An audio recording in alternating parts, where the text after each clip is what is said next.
17-18 फरवरी को UP police परीक्षा conduct कराया गया था। 2 दिवसीय परीक्षा थी, लेकिन उसके बाद खबरें आने लगीं कि परीक्षा लीक हो गई है। उसके बाद से लगातार युवा धरने पर बैठे हुए हैं। साथ ही साथ वो डिमांड कर रहे थे कि री एग्ज़ाम कंडक्ट कराया जाए, क्योंकि ये परीक्षा किसी मायने में कोई वैल्यू नहीं रखता है। आखिरकार सरकार की तरफ से इन्हें एश्योरेंस दिया गया है कि री एग्ज़ाम आफ्टर 6 मंथ्स यानी 6 महीने के बाद री एग्ज़ाम होंगे, लेकिन उसके बावजूद अभी भी कई सारे लोगों की शंकाएं हैं। कुछ लोग इससे आश्वस्त हैं, लेकिन बहुत सारे लोग अभी भी शंकाओं में हैं कि सरकार केवल डिस्पर्स करने का प्रयास कर रही है। एक्चुअल में सरकार शायद एग्ज़ाम कंडक्ट ना कराए या बाद में कुछ गड़बड़ करे। 6 महीने तक बोल दिया गया, लेकिन क्या पता 6 महीने तक कराया जाए या ना कराया जाए, उसका कोई प्रक्रिया अभी तो मान लीजिए कि बोलेंगे 1 महीने कराएंगे 2 महीने में, तो आप भी जानते होंगे विश्वास नहीं सरकार पर। विश्वास ही नहीं है। तो एग्ज़ाम तो दोबारा फिर से कराया जाए, लेकिन जो जहाँ से पेपर लीक हुआ है उनको कड़ी से कड़ी सज़ा दी जाए। के पेपर बार-बार लीक हो जाते हैं, क्या आपको लगता है? देखो मेन चीज़ तो ये है, ये तो या तो एजेंसी की इसमें कोई गड़बड़ी रहती है, वहाँ से कोई वो नहीं है। मेन चीज़ जहाँ एजेंसी है, जो एजेंसी से ही पेपर लीक होते हैं।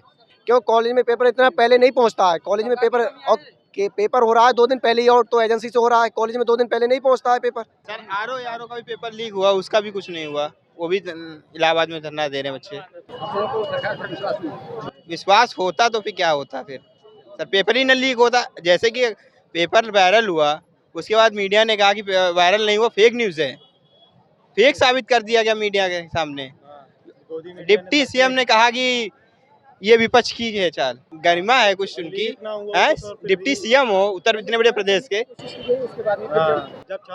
हाँ, अगर छात्र ना आते यहाँ पे तो इसका भी पेपर कैंसिल नहीं होने की ना होता। ये सरकार की एक बहुत बड़ी नाकामी है कि जो छात्रों के साथ सर ऐसा हो रहा है, क्योंकि 400 रुपये लेकर जो ये सर टोटल अरबों रुपये का जो सर फॉर्म जो छात्रों ने भरा, उसके बाद पेपर लीक हो जाता है, तो इसमें सर छात्रों का काफ़ी नुकसान हो गया सर। 6 महीने बाद होता है, तो जो बच्चा 2 महीने बाद नौकरी पाता है वो सर 6 महीने बाद नौकरी पाएगा, तो उसमें उसका फिर उम्र का डिफरेंस भी बढ़ता है कि जिस हिसाब से वो नौकरी का उसका एक्सपीरियंस 1 साल का हो जाता है, वो उसका एक्सपीरियंस 1 साल और कम हो जाएगा। हाँ सर, गोदी मीडिया से शिकायत रहती है, जो सर छोटे चैनल हैं वो सर वो सच्चाई दिखा रहे हैं, उन्हीं की वजह से आज ये पेपर जो दोबारा रिकंडक्ट का घोषणा हुई है, उन्हीं की वजह से हुई है।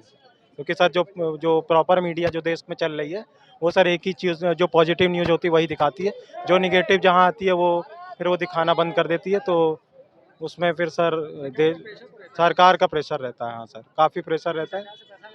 हाँ सर, उनको जैसे अब उनको एड्स मिल रहे हैं या कुछ भी मिल रहा है, पर वो सर कोई निगेटिव न्यूज़ को वो बहुत कम दिखाना पसंद करते हैं आज के, जो कि मीडिया को चौथा स्तंभ बताते हैं।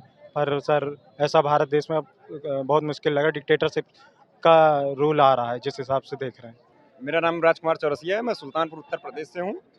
इसके लिए जो है सबसे पहले तो सरकार को धन्यवाद, और उससे पहले हमारे सभी टीचरों को धन्यवाद कि जिन्होंने हमारे लिए इतना संघर्ष किया, चाहे विवेक सर हों, नवीन सर हों, प्रयागराज से भी हमारे रवि पी तिवारी सर हैं, मारूफ सर हैं, अरविंद सर हैं, और भी दिल्ली से काफ़ी टीचर आए थे। बहुत संघर्ष किया उन्होंने। जैसे देखिए राजस्थान हुआ, हरियाणा हुआ, यहाँ पे भी पेपर लीक की समस्याएं बहुत ज़्यादा थी, खास करके जो बीच में उमार वगैरह भर दी जाती हैं, खाली उमार छुड़वा के। तो हम निवेदन करेंगे भर्ती बोर्ड से कि वहाँ 5 ऑप्शन की व्यवस्था की जाए, कि कोई बच्चा खाली न छोड़े। अगर कोई क्वेश्चन नहीं अटेम्प्ट कर रहा है तो वो कम से कम 1 गोला एक्स्ट्रा दिया जाए उसमें 5वां ऑप्शन के साथ, कि वो अपना जो कोई नहीं कर रहा है तो वो 5वां गोला भर के आए। दूसरा सबसे बड़ी समस्या इस प्रदेश की साल भर गिरोह, चाहे प्रयागराज हो, गोरखपुर हो, लखनऊ हो, हर जगह ऐसे मामले आते रहते हैं। इनके भी खिलाफ ऐसी कार्रवाई करनी चाहिए कि जिंदगी में पेपर का नाम सुनने के बाद ये गायब हो जाए वहाँ से। कि जी हमने भी जो है उत्तर प्रदेश पुलिस भर्ती में 17 फरवरी की जो दूसरी शिफ्ट हुई थी, इसमें हमने भी एग्ज़ाम दिया था, और ये कहा जाता है कि ये पेपर लीक हो गया था। एक बच्चा जो बहुत मेहनत से अपनी तैयारी करता है, और अंत में जिसने भी ईमानदारी से अपने अटैम्प्ट किए 125 क्वेश्चन 126, लेकिन उसकी तुलना में जिसने पेपर लीक में 150 में से 149 सही कर दिए हैं, 148 सही कर दिए हैं, तो मेरे जैसे छात्र उसमें उसको कंपटीशन नहीं कर पाएंगे, क्योंकि उसने नकल करके इतने क्वेश्चन ले आए। और मैं ईमानदारी से जो कितने साल से पढ़ाई कर रहा हूं, जैसा कि जो वैकेंसी थी लास्ट समय 2019 में आई थी, और उसके बाद ये वैकेंसी अब आई है। एक तो 5 साल बाद इतनी वैकेंसी दी गई, उसमें भी इतनी सारी बड़ी मात्रा में बच्चों ने पंजीकृत कराया था और मेरे जैसे जो छात्र इसमें पढ़ रहे थे, इतनी तैयारी किए और अंत में क्या हमें मिला, पेपर लीक हो गया। आपकी हाइट तो कम है, पुलिस में कैसे भर्ती हुए? नहीं, मैंने परीक्षा दी थी, हाइट मेरी थोड़ी सी कम थी, लेकिन देखा था परीक्षा देकर, क्योंकि अपनी नॉलेज से ज्ञात होता है कि मतलब फिजिकल टेस्ट में तो आगे हो जाएंगे। हाँ, लेकिन मैंने परीक्षा दी थी। मेरा नाम विवेक यादव है, हम आजमगढ़ से आए हुए हैं जी। विवेक जी बताइए, क्या कुछ कहना है? सरकार ने तो एश्योरेंस दे दिया 6 मंथ्स का। देखिए, सरकार ने दे दिया, लेकिन दिया कैसे ये तो आप भी जानते हैं, क्योंकि आज 3 दिन से हम लोग धरना पे बैठे हैं। यही चीज़ सरकार को मानना तो पहले ही माननी होती, क्यों हमें परेशान किए इतना? परेशान नहीं करना चाहिए ना। जब पता चल गया, आपको नोटिस भी दिया गया, विवेक सर जैसे ट्वीट कर दिए थे पहले सुबह ही 17 तारीख को ही ट्वीट कर दिया कि ऐसी हो रही, लेकिन विवेक सर की बात को कोई वैल्यू नहीं दी गई। जब सारे छात्र मिल के जब इतना बड़ा महा आंदोलन किए, तब सरकार को लगा हाँ कहीं ना कहीं हमारी गलतियाँ हैं। इसके बाद सरकार ने हमारी बात मानी, लेकिन सरकार से हम यही गुजारिश करेंगे, ऑफलाइन सिस्टम हटा के CBT पे एग्जाम किया रहे, ताकि फिर से ऐसी घटना ना हो, या जो माफिया हैं लीक पेपर कर दें, ऐसा दोबारा ना कर पाएँ। क्योंकि लड़के 5 साल तक 2019 तक तैयारी कर रहे थे, भर्ती अब आएगी अब आएगी अब आएगी अब आएगी। इसमें देखा जाए तो कहीं कहीं चुनावी मुद्दा भी है, क्योंकि आना चाहिए तो पहले आ जाना चाहिए, लेकिन क्या है, जब चुनाव नचकाया तो भर्ती आ गई। लो भैया 60,244 भर्ती आई, अप्लाई किया गया 50 लाख फार्म, जोड़ा जाए तो 2 अरब रुपया हो जाता है। 2 अरब रुपये बहुत होते हैं, लेकिन क्या हुआ, कुछ निष्कर्ष क्या हुआ, पेपर दिए झटपट। मतलब इतनी जल्दी क्या थी, हमको लग रहा है कि 2 महीने में फार्म निकाले, ऑनलाइन किए, सब कुछ कराया, फिर एग्जाम करा दिए। इसका मतलब कहीं ना कहीं कुछ जरूर गलत था। जी सर, मेरा नाम सौरभ यादव है।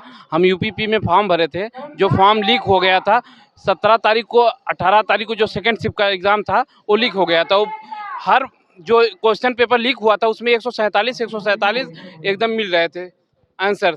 उसके बाद हम लोगों ने 18 शिफ्ट की सेकंड पारी जो थी वो तो 150 मिल रहा था पूरा। सर 18 की जो सेकंड शिफ्ट थी उसका हर क्वेश्चन मिल रहा था। उसके बाद हम लोग वहाँ आजमगढ़ में अपने सांसद जी दिनेश लाल निरहुआ जी को अपना ज्ञापन सौंपे। उसके बाद वहाँ से नहीं कोई कार्रवाई हुई, कोई आश्वासन नहीं मिला, तो हम लोग फिर यहाँ आए। यहाँ हम लोग विवेक सर, नवीन सर के मार्गदर्शन में यहाँ हम लोग शांतिपूर्वक आंदोलन किए। उसके बाद गवर्नमेंट जो थी वो आज हम निर्णय अपना दिए कि पेपर रद्द हो गया है। सर एक तरफ जहां पुलिस भर्ती के इन अभ्यर्थियों की आवाज़ केवल 2 दिन में सुन ली गई है, हम सभी 6,800 की लिस्ट में सिलेक्टेड अभ्यर्थी, जो कि 69,000 शिक्षक भर्ती में आरक्षण विसंगति के उपरांत एक लिस्ट आई थी 6,800, जिसको 5 जनवरी 2022 को माननीय मुख्यमंत्री के दिशा निर्देश पर निकाली गई थी। ये इको गार्डन है और इसी इको गार्डन में हम लोगों का 620 दिन लगभग हो गए धरना करते करते।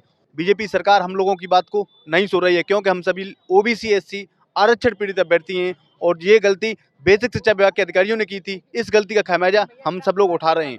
मैं उम्मीद करता हूँ आपके चैनल के माध्यम से माननीय मुख्यमंत्री महोदय हम सब लोगों को भी जल्द नियुक्ति पत्र देने की कृपा करें, आपकी मान कृपा होगी।